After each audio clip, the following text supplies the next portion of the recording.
आज का ये वीडियो कन्या राशि के लिए एक ऐतिहासिक वीडियो होने जा रहा है, क्योंकि आज बात होगी शनिदेव की। एक ऐसे शनिदेव जो नारियल के समान कठोर हैं, एक ऐसे शनिदेव जिन्हें क्रूर ग्रह कहा जाता है। परंतु क्या आप जानते हैं कि वही शनिदेव कोमल इतने हैं कि जैसे नारियल के अंदर कोमलता विद्यमान है, ऐसे ही शनिदेव सबसे ज़्यादा द्रवित हो जाने वाले ग्रह भी हैं। क्यों आखिर एक व्यक्ति पीपल के वृक्ष में जल चढ़ाता है, दीप प्रज्वलित करता है और यही शनिदेव प्रसन्न होकर के उनके कार्य बना जाते हैं? क्यों आखिर दीनहीन बेसहाराओं की सेवा करने से, दान पुण्य करने से ये शनिदेव प्रसन्न हो जाते हैं, उनके कार्य को बना जाते हैं? कारण तो होगा, अर्थात यही शनिदेव हैं भगवान शंकर जी के। यही शनिदेव भक्त हैं, उनके शिष्य हैं।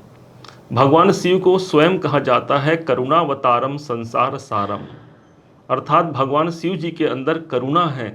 और जब उनके शिष्य की बात आए तो अपने गुरु के तत्व को वो शिष्य कैसे स्वीकार नहीं करेगा। अर्थात ये शनिदेव एक करुणा के रूप में हमारे जीवन को व्याप्त करा जाते हैं। परंतु वो अवसर आता कब है? जब शनिदेव जाने की स्थिति पर होते हैं। दंड नायक का पद इन्हें प्रदान किया है भगवान शंकर जी ने। अब चूंकि इनका कार्यकाल शेष बचा हुआ है, 15 नवंबर सन 2024 को रात के ठीक 7:23 में शनिदेव वक्री अवस्था से निकल करके मार्गी अवस्था पर आ जाएंगे, अपनी गति सीधी करेंगे। और ये वो समय होगा जहाँ से बड़े परिवर्तन और हमारे खुशियों की घड़ी सामने आ जाएगी। क्या होगा, कैसे होगा, इन्हीं एक एक बारीकियों को आज हम जानने और समझने वाले हैं।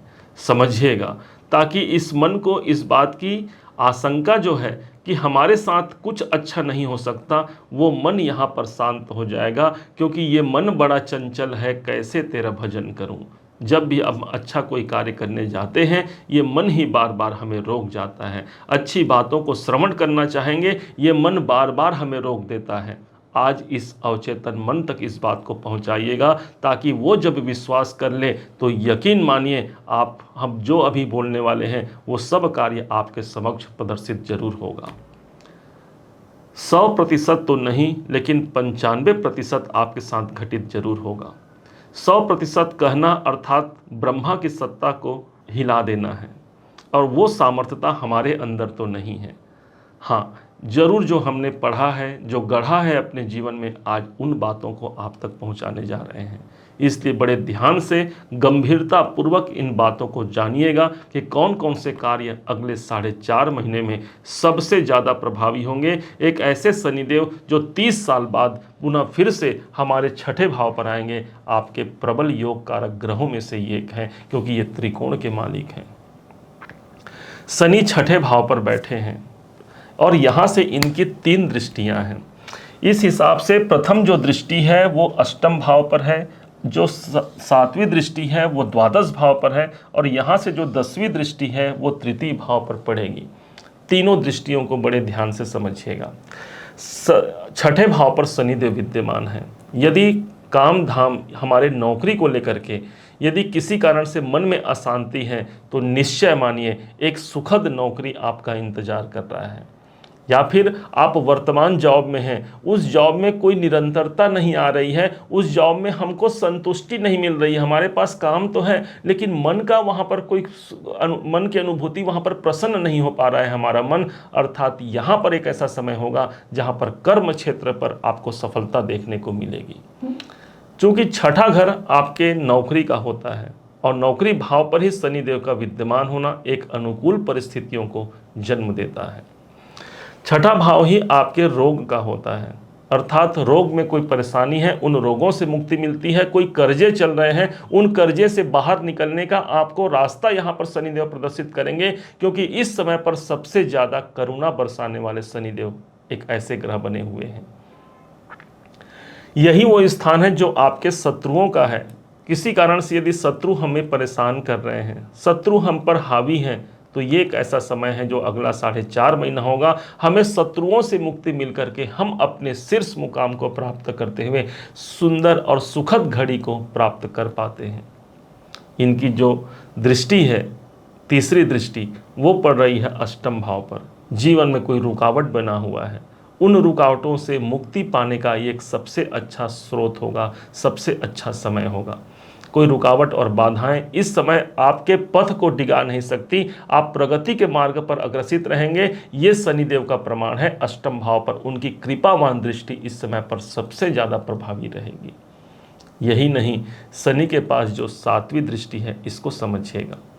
7वीं दृष्टि से 12वें घर को देख रहे हैं। खर्चे पर यहाँ विराम लगेगा।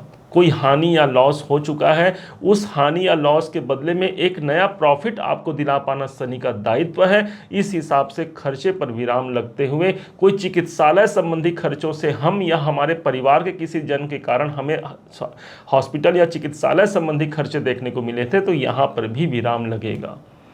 कोई इन्वेस्टमेंट करना चाहते हैं, कोई निवेश करना चाहते हैं, या फिर पूर्व में आपने निवेश किया है, उसका एक सुंदर परिणाम इस समय पर दिखेगा।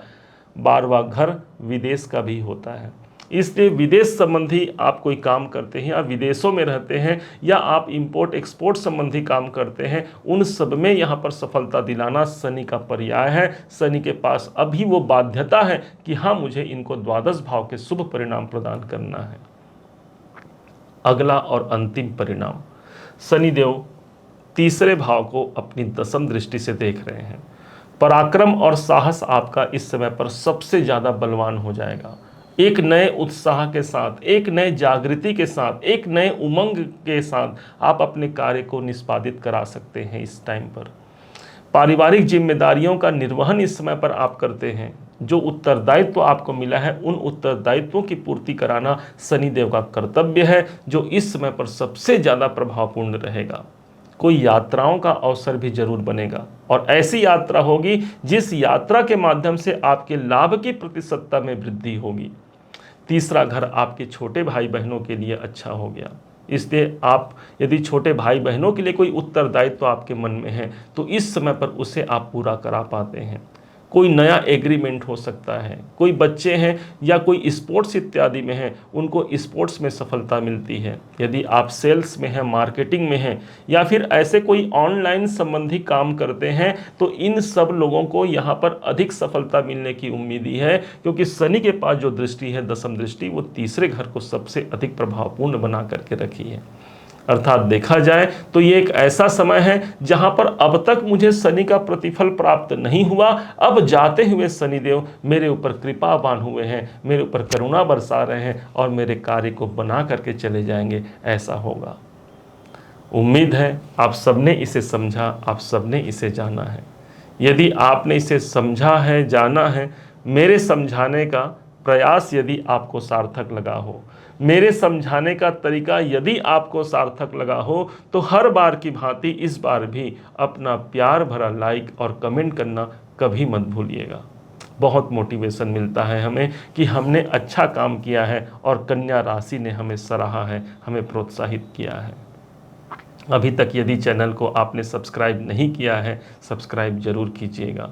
पुनः एक बार फिर आप सभी का दिवस बहुत मंगलमय हो, इन्हीं शुभकामनाओं के साथ। जय श्री राम।